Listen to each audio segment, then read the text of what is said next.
Here, I'm going to get this. You want me to drop a beat while you're doing this? I want you to drop a beat. Nate, the camera guy, is going to capture this. This might be the intro. So people go with what they know, and you want to be the one they know, so you're the one with whom they go.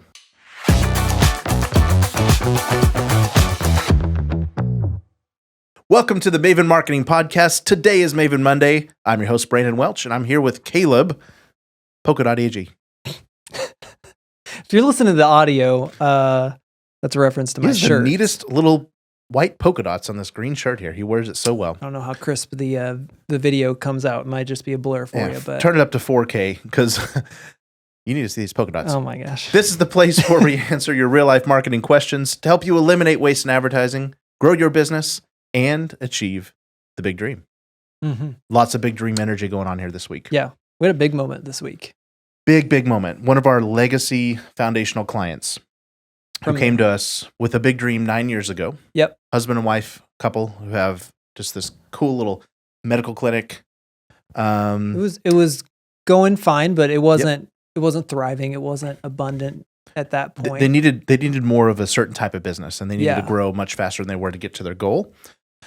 That was going to allow them to achieve their big dreams, which is, retiring from that business. And this week we got fired because let's give it a slow clap. It's kind of weird when you only have two people. They retired. Yeah, I don't know. Come on, Nate, the camera guy. Yeah. They retired early with enough gas in the tank to travel the world, doing all the things they want to do. They got kids on the East Coast. They're going to travel around. Yes. Oh, man. And every month for the last 9 years, we have brought them, in our building, and we've talked about goals, dreams, how they're trending.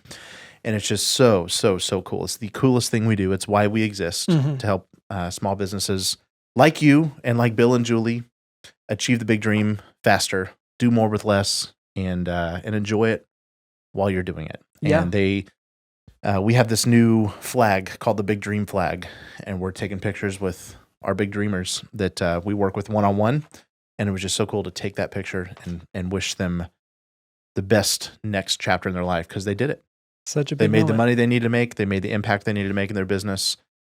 And now they're done. So cool. So that's Bill and Julie. Hey, real quick, big dream note. If nobody's asking you what the big dream is, you need to spend some time around people who ask you what the big dream is. Mm-hmm. You need to be going back to that monthly, at least, right? Yeah.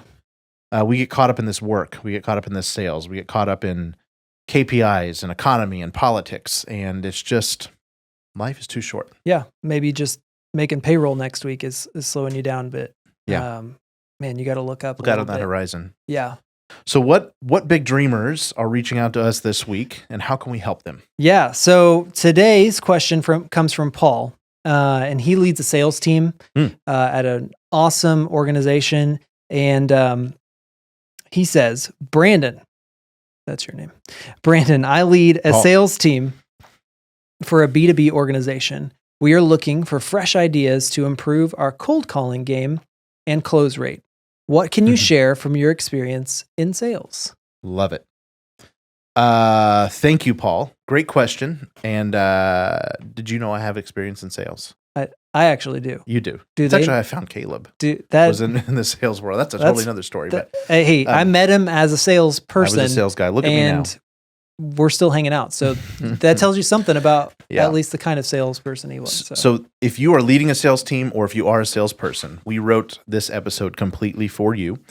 We're going to load you up with tactics and things you can do for next steps, ideas for building relationships and influence of the people that you need to win over. Yeah. And really, this is kind of going back to some basics, but also for some people, they've been living in a really, can I call it a fairy tale world of sales this last 4, 5, 6, 7 years? Yeah. Definitely the last 4, I would say. Definitely, yeah. It's been a little bit easier to get those sales when people there was a little bit of an economy boost and a personal check writing boost coming from Uncle Sam a little bit. And unless you were in hospitality or something that was just utterly shut down, everybody had money, people were bored, and they needed to buy stuff to make them feel less bored and better and maybe even distracted, can I say? Yeah. And so now, interest rates, economy, it's no secret things are harder. Yeah. And so the tactics we're going to talk about will get you over that hump. But talk a little bit about what's going on in the current sales environment. Yeah. So we've got some stats we've pulled for you because I think it's really, really important to understand where you're coming from. So salespeople, I'm talking to you.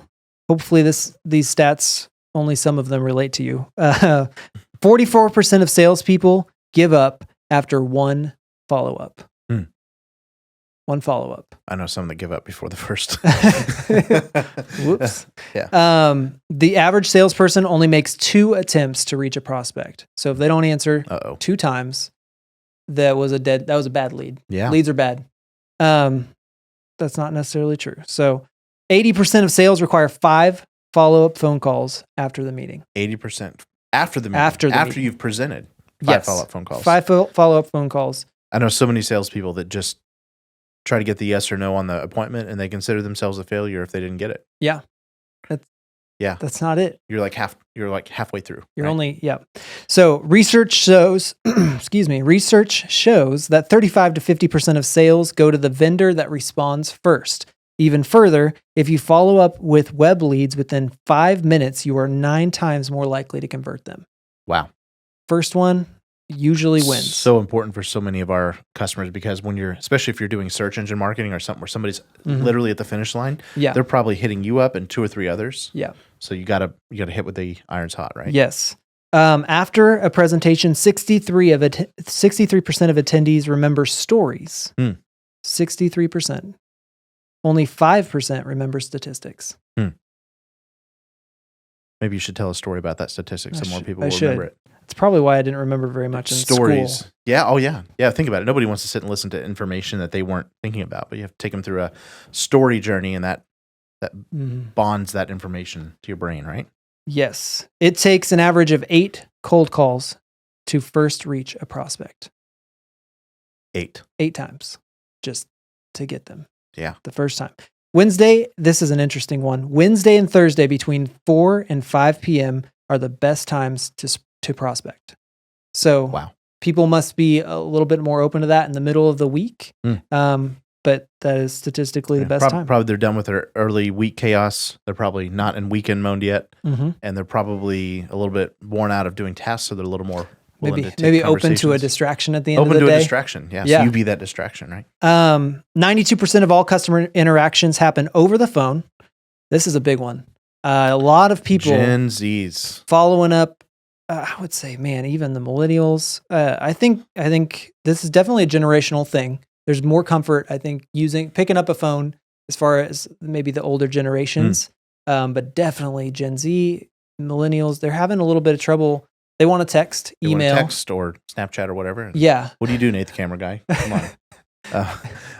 He's just shaking his head. But this relational conversation and banter has been subdued with the younger generation. Yeah. Which is why I think so many of them are struggling in the sales world. I know a ton of sales managers that are really struggling with how to get Gen Zs and millennials, younger folk in the sales process. So so 92% should happen on the phone. So pick up that phone. Lastly, continuous training gives 50% higher net sales per salesperson. I think we're doing sales training right now, aren't we? Yeah. So you can count this. 50% higher net. Let's look for a 50% boost. Take that to the bank. Yeah.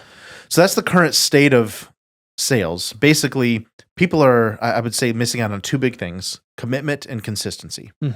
And even what's kind of unique about that is that the sales person that we all think of, this charismatic, outgoing, social, extroverted person, probably doesn't tend to be the most organized person. That's usually a inverse scale.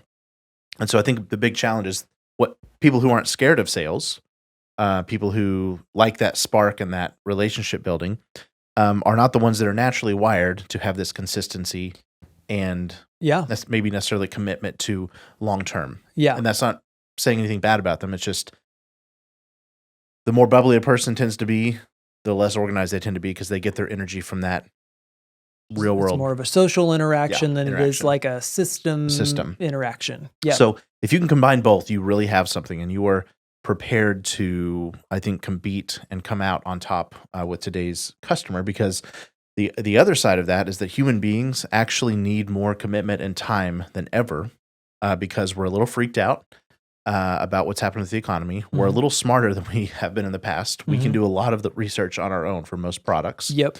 So we don't need you to be a information expert type person as much as we used to. And the whole transactional economy of like everything from Amazon to e-commerce is like, if we can do it without a salesperson, we will. But the things we really need guidance and advice on, it's hard to find. It's hard to find somebody we trust. So it's harder to get people's trust these days. So yes. So I'm going to talk about 13 things we can do to build that trust, and to increase the impact of your interactions with your people, because nothing matters in sales. If we just back up to this, nothing really matters if we don't connect with a human and offer them a better life. That's the moment at which somebody buys, is if they've been connected with us, they trust us, and they believe we have a better life for them. And so doing that is a matter of commitment and consistency to an outcome, hopefully holistically for the customer. Yeah. And the first thing I want to talk about, this is tactic number 1, is called the milk route. Now I'm talking to Paul as if he's a B2B sales guy. And so anybody who's out there who's in a cold call game, whether you're selling media or whether you're selling a B2B product, IT services come to mind. Places Insurance. where you got to go get, insurance for sure. Places where you got to go get in the door and get somebody to even have a conversation with you. The milk route is your friend. But even if you're somebody who's getting like inbound leads from a website or something, this principle will serve you. And the milk route, think in the old days, you got your milk on the same day, right? Usually the same time. Maybe I would liken it to our generation, maybe the Schwann's man. Schwann's man ever come to your house? He didn't come to my house. My neighbors would always get ice cream. Silver mint bars. That's good stuff. Are they still out? Doing their thing? I see them. I saw one in traffic the other day. Oh. So the principle here is that people, business owners in particular, are going to be creatures of habit. And so you want to set yourself up on a schedule to where if you catch them today, say it's Tuesday at 4 p.m., you're probably going to catch them next Tuesday at 4 p.m.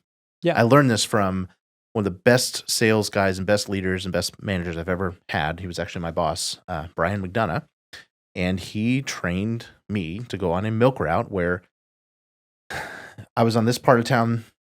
Typical salesperson is just they follow the energy and they jump from here to here to here to here. Yeah. And then just because you got a hot lead there and you're running run here, and then you kind of do what you feel like doing, and then you've just had a great sales day, so you jack around one afternoon and don't get back to your other prospects.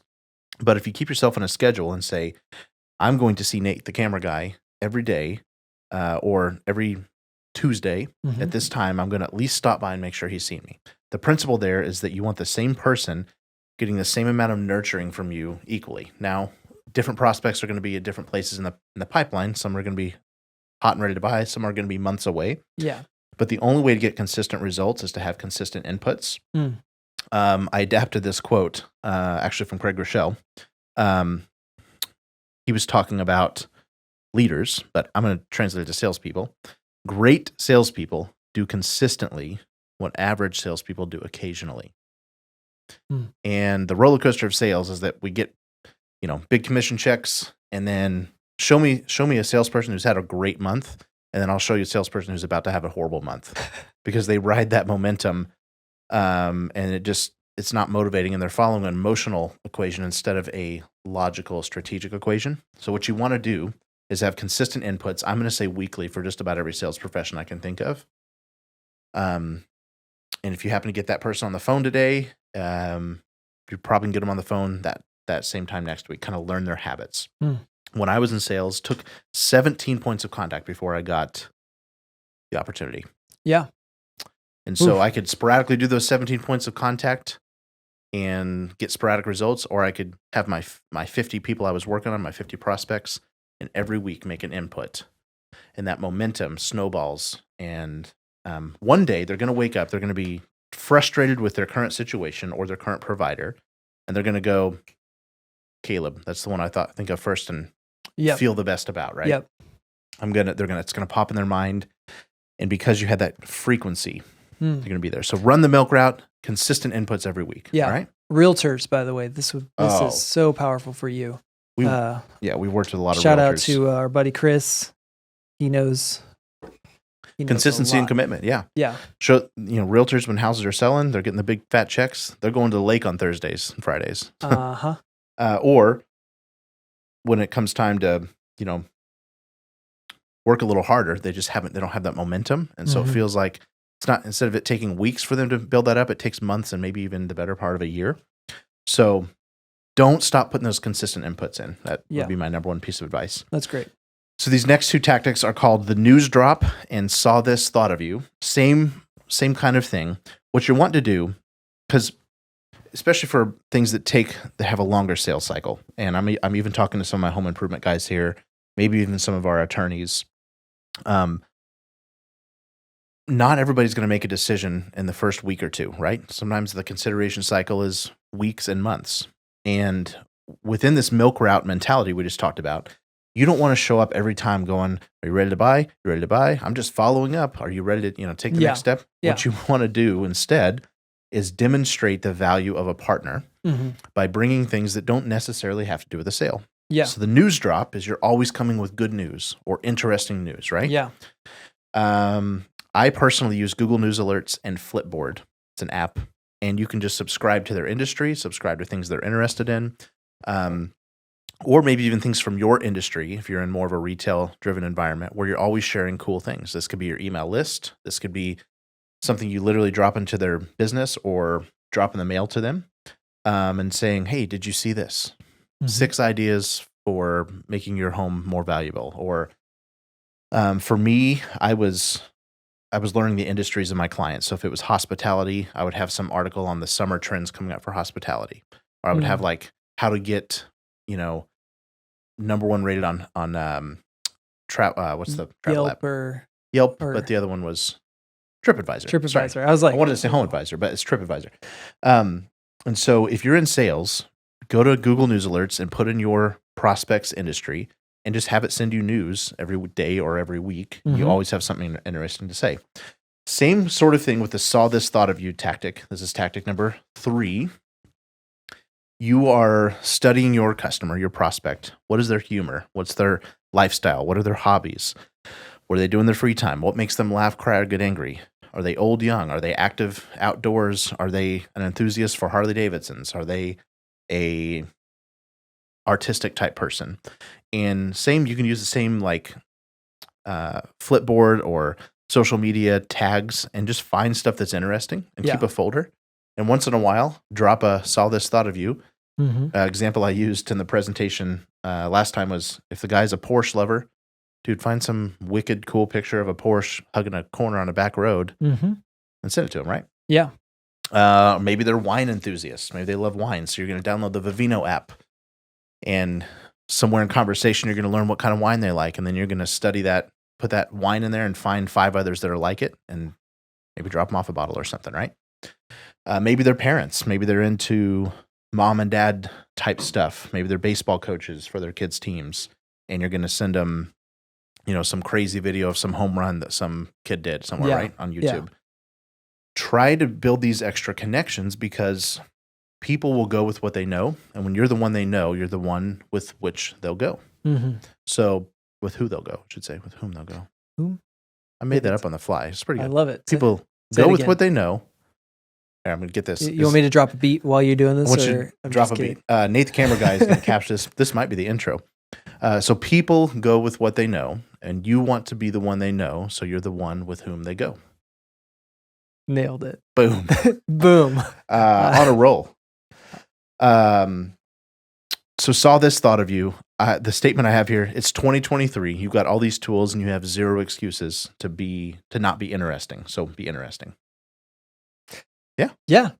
I think it's all about, we're going to keep bringing it back to this, empathy. You're not being interesting for your own sake. You're being interesting for their sake. So what do they like? What do they want? Thought of you. And when we keep bringing it back there, that is the trick. Yep. If you're in in-home sales, I'm looking around, and let's just say they gave me the chance to give my home improvement pitch or whatever. I'm looking around. We live in Missouri. You see a Chiefs flag on the wall. Exactly. You're going to say, hey, Mahomes is, can't believe Travis Kelce's leg's been acting up. What are we Yeah. going to do about that? You know? In my follow-up email, I'm dropping a Go Chiefs or a Mhm. Patrick Mahomes meme. Yep. Maybe they've got that classic car in the garage you saw. I'm connecting with them on that. Just this relational stuff. Maybe they got a certain type of dog. Like people are crazy about their breed of dog. Mhm. Maybe you're doing something like that. Maybe dropping them a meme or a text or something like that. So the saw this thought of you, thoughtful relationship building, get excited about their things, and that will reciprocate into trust and relationship. And you know what? Honestly, friendship. Yeah. I've become friends with so many of my prospects and clients over the years, just because this is the stuff that builds relationships inside and outside of business, right? Yeah, for sure. So fourth. This is called the inside champion. Number one thing I think people do wrong in B2B sales is they think, oh, who's the decision maker? I got to get the decision maker. Mhm. Well, the truth is the first decision maker is the person who lets you have access to the decision maker, which is the Yes. gatekeeper. Yep. So B2B sales, that could be, their chief of staff. That could be the office person, probably the office coordinator. Mhm. Nobody gets through our freaking door without talking to Riley. Yep. And she's like a pro, and she knows her filter is highly tuned. Yeah. And Or through the phone. Yeah. Right. If you're selling insurance, She can smell it. you best not come through our front door. Oh man. She'll take you down. No. But there's some ways to win over that inside champion, and don't look at them as like somebody you got to get through. Look at them as somebody you also want to bring in, make them feel important because they are important. Yeah. And something I used to do, I figure out what he or she liked to drink, or what Sonic drink, or ice cream flavor, or maybe coffee. And as soon as I learned that, I was never showing up without that coffee in hand. And ladies and gentlemen, this is how I met Caleb Agee. Make me seem pretty cheap, I guess. Yeah, he was a cheap date. Yeah. I don't know. Coffee was expensive back Yeah. for me those It days. was like a $4.50 Starbucks. I ain't seen my payback yet. Easy there. So yeah, Caleb was, more importantly, Caleb's wife, his inside champion, was working the desk at a client, Mm-hmm. and her name is Sierra, and she was awesome and lovely, but she's tough to get in with. Because She's all good business. at her job. She's very good at her job. Mhm. But I got in with coffee and Andy's ice cream, right? Mhm. Andy's frozen custard. So get that inside champion, win them over just as much as you're trying to win over the decision maker. That will serve you short and long term. Mhm. Fifth one. Real quick on the inside champion. When you're going in-home sales, your inside champion is Might be the everybody else. Everybody else around the situation that you can influence. Yep. So, not in a creepy way, but True.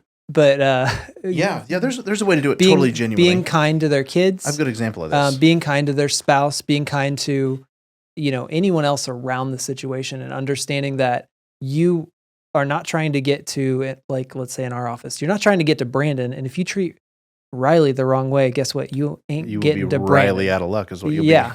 It's just not going to happen. Mhm. Same is true in the house, you know? And so, we have a really good example of that even in our TV ads Yes. that we have. Yeah. So sometimes like we have a jingle that I have to tell you, I literally tried to make it sound like Sesame Street. Hmm.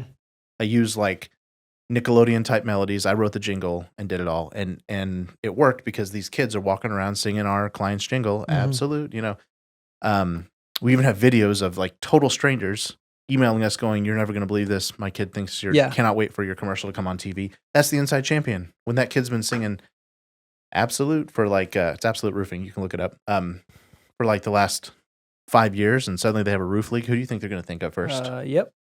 Kid sang it this morning. So that's, I'm just kidding. Another example. So sometimes it's the kids. Sometimes, like we talked about, maybe it's the dog. Like maybe you bring a dog bone, and the dog's running around with this dog toy or dog bone. Yeah. And the next 4 or 5 days, that person's thinking about, oh my gosh, this person built a connection with somebody who wasn't me. My people like him, so therefore I like him in return.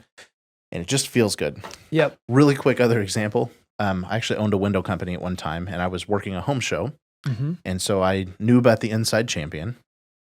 And if you've ever been to like a home show or like a convention, there's thousands and thousands of people. And basically you only get to talk to the people that are really interested in buying. And so I found the longest line in the whole place, and it was for the balloon clown. Mm.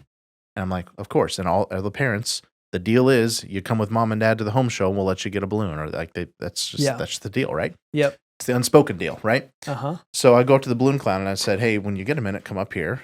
And I gave him a couple $100. And I said, will you sit here for like 2 hours? And he made balloons for my booth. And I was now the longest line in the whole home show, right? Boom.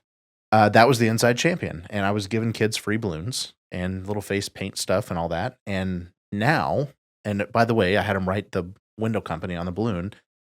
That impression lasts a long time. I wasn't just trying to talk to mom and dad, talk to the inside champion, right? So think about who else is influencing your person. All right, so here's the deal. This episode was getting a little long. We made the executive decision to split it into 2 episodes. We have 6 more awesome tactics for you coming up next week. But go ahead and put the milk route, the news drop, the saw this thought of you, the inside champion to work for you this week. Let us know how it goes. And if you have any questions or thoughts on the sales process, drop them to us at mavenmonday@frankandmaven.com. There's all sorts of good things waiting for you there. Thank you so much for listening. We'll be back every week with real-life marketing questions and answers because marketers who can't teach you why are just a fancy lot. Have a great week.